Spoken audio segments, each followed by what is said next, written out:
क्या आप सरकार को इस सत्र में जनरल बख्शी बता देना चाहिए हमारे कितने जेट गिरे, सीज फायर किसने करवाया, पहलगाम का हमला कैसे हुआ? क्या इन सारे सवालों के जवाब खुलकर दे देने चाहिए आप सत्र में?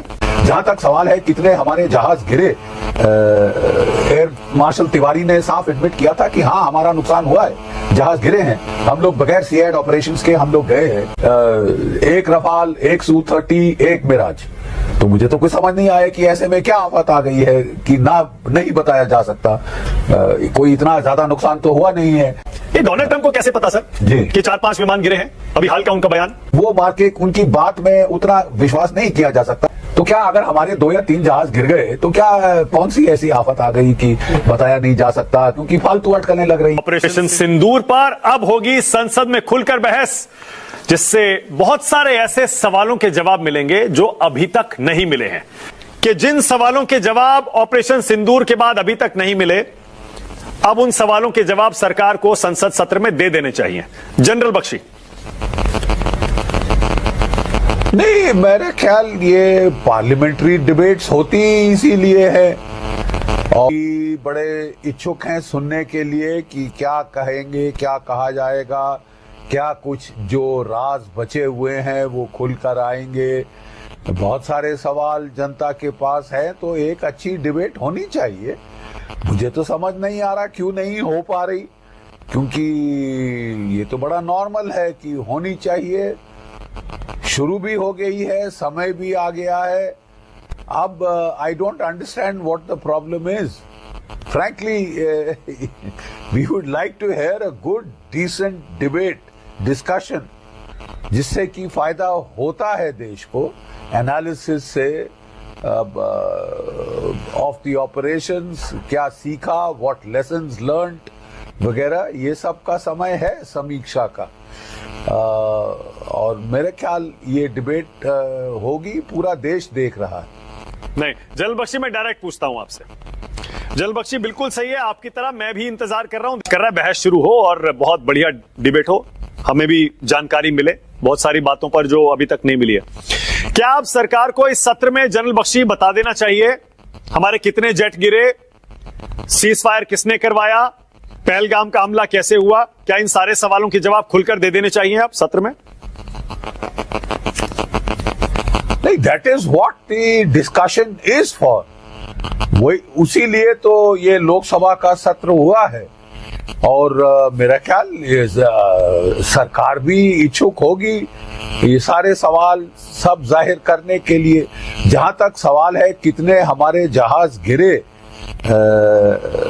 एयर मार्शल तिवारी ने साफ एडमिट किया था कि हाँ हमारा नुकसान हुआ है, जहाज गिरे हैं, हम लोग बगैर सीएड ऑपरेशंस के हम लोग गए हैं, क्योंकि हमको टेररिस्ट टारगेट। एक कमेंट और, ये डोनाल्ड ट्रंप को कैसे पता सर जी कि 4-5 विमान गिरे हैं? अभी हाल का उनका बयान कि हाँ 4-5 गिरे हैं, उनको कैसे पता? अब डोनाल्ड ट्रंप, माफ कीजिए, उनकी आदत है कि जो स्टैंडर्ड ब्रीफिंग्स दी जाती है एक अमेरिकन प्रेसिडेंट को, एंकर के जरा मुंह पर देखें आप, किस तरह एक तरह का तंज कसा है उसने कि डोनाल्ड ट्रंप को कैसे पता है। तुम कह रहे हो 3 गिरे हैं, डोनाल्ड ट्रंप को कैसे पता है कि 5 जहाज गिरे हैं? एक्चुअली ये जो न्यूज़ 24 है जिसका ये मैं आपको क्लिप दिखा रहा हूँ, ये गोदी मीडिया से हटकर चैनल है और ये कांग्रेस के जितने अभी नैरेटिव है उससे टो करता है, या एंटी नरेंद्र मोदी समझ लें। और ये जनरल बख्शी आजकल यहाँ पर फंसा हुआ है, तो इसलिए ये इसका मजाक उड़ा रहे। वो उनको सुनते ही नहीं है, सुनते ही नहीं। इसका मतलब वो जो है मतलब वो मार्के उनकी बात में उतना विश्वास नहीं किया जा सकता जितनी पहले एक अमेरिकन प्रेसिडेंट की स्टैंडिंग होती थी कि CIA, military chiefs of staff उनको बहुत डिटेल्ड, इन डेप्थ उनको ब्रीफिंग्स दिया करते थे। तो जो भी कुछ वो कहते थे बड़ा नपा तुला होता था और बहुत ही इंफॉर्मेटिव होता था। अब तो कुछ बदले बदले सुर है। वो नोबेल पीस प्राइज की चाह उनको खाए सता रही है। वो कह रहे थे कि मैं 24 घंटे में रशिया यूक्रेन का युद्ध। अब डोनाल्ड ट्रंप को नहीं पता जो जनरल बख्शी को पता है। पहले सिंदूर को पता होता था क्योंकि CIA वाले उन्हें ब्रीफिंग दिया करते थे, लेकिन अब वाले को बिल्कुल भी CIA वाले ब्रीफिंग नहीं देते क्योंकि इसने 5 जहाज गिरने का बताया है, वो भी भारत के? बंद कर दूंगा। अभी तक तो वो युद्ध ज्यादा भीषण हो गया है, 3.5 साल से चल रहा है, अंत अभी तक तो दिख नहीं रहा साहब। मिडिल ईस्ट में भी कोई हमको शांति खास आती दिखी नहीं है। वो भी वहां भी लड़ाई बढ़ गई, ईरान के ऊपर हमले हो गए और फिर उनको लगा था कि हाँ, भारत और पाकिस्तान लो हैंगिंग फ्रूट है, यहाँ पे मैं आसानी से शांति ला सकूंगा क्योंकि मेरे अच्छे ताल्लुकात हैं मोदी जी से। और पाकिस्तान तो लगा कि ये बहुत आसान एक लो हैंगिंग फ्रूट है जिसको मैं जल्दी से हासिल करा के I can gain Nobel peace prize के ज्यादा पास आ जाऊंगा। पाकिस्तान ने तो उनको नॉमिनेट ही कर दिया है नोबेल पीस प्राइज के लिए, लेकिन भारत में बिल्कुल लोगों को पसंद नहीं आया कि वो जम के मध्यस्थता पे लग गए थे, जबकि हम बिल्कुल कश्मीर के मामले में मध्यस्थता नहीं चाहते। यहां भी मैं कहूंगा कि उनके स्टाफ ने उनको ब्रीफ करना चाहिए था। बैकग्राउंड क्या है युद्ध का, क्यों 75 साल से भारत 71 के बाद कह रहा है ओके, जलबख्शी लौटूंगा आपके पास, डायरेक्ट होगी। लौटूंगा। तो फिर बात एयर चीफ का ये डायलॉग आप याद करिए जो उन्होंने एक सिनेमा के डायलॉग से, सलमान खान का मेरा ख्याल है डायलॉग है, उन्होंने कहा कि एक बार तो मैं तय कर लेता हूं तो फिर अपने आप की भी नहीं सुनता। ये दर्द, ये पीड़ा एयर चीफ मार्शल को क्यों हुई? क्योंकि एयर चीफ भी तो सब कुछ डिसाइड, आजकल के वॉर में सबसे पहले एयर पावर डिसाइड करता है, उसके बाद नेवी डिसाइड करती है, लैंड फोर्सेस तो बहुत बाद में जाती हैं।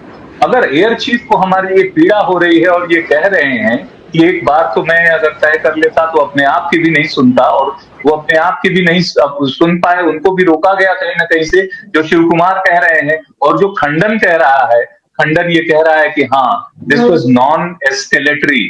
क्या आपको लगता है कि अब जो हमारे कई फाइटर जेट गिरा दिए, हमें नुकसान हुआ, पाकिस्तान को फायदा हुआ?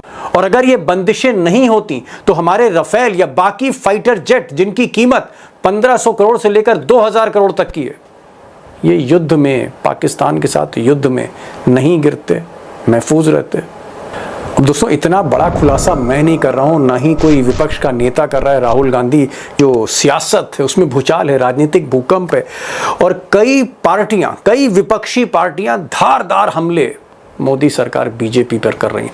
कांग्रेस का तो यहां तक कहना है कि इतनी बड़ी गलती के लिए सिर्फ और सिर्फ मोदी ही जिम्मेदार है, प्राइम मिनिस्टर ही जिम्मेदार हैं, क्योंकि प्राइम मिनिस्टर ऑफिस ही ऑपरेशन सिंदूर को कमांड दे रहा था। कहीं ना कहीं प्रधानमंत्री ही सबसे आगे खड़े थे, उन्होंने ही ऐलान किया था। सच ये है कि सरकार, मोदी सरकार प्रेशर में है, और खासकर प्रधानमंत्री मोदी खुद सवालों से घिरते जा रहे हैं। उसकी एक बड़ी वजह यह है दोस्तों कि मिस्टर नौसेना के, उनका जो बयान है कि नहीं ऐसा नहीं था, सच्चाई ये थी कि हाथ बंधे थे। अस्सलाम वालेकुम दोस्तों, जैसा कि आपको पता है कि इंडिया को पाकिस्तान ने वॉर में हराया था, और 6-0 का एक स्लोगन तो काफ़ी मशहूर होगा।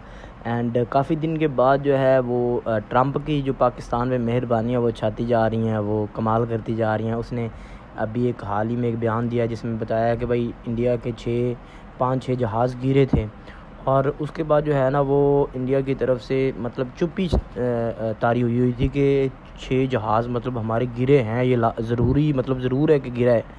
तो उसके बाद ये है कि भाई आजकल इंडियन वैसे भी सोशल मीडिया पे नहीं नज़र आते, फटी पड़ी है इनकी कि भाई कैसे पाकिस्तानियों का जवाब दें।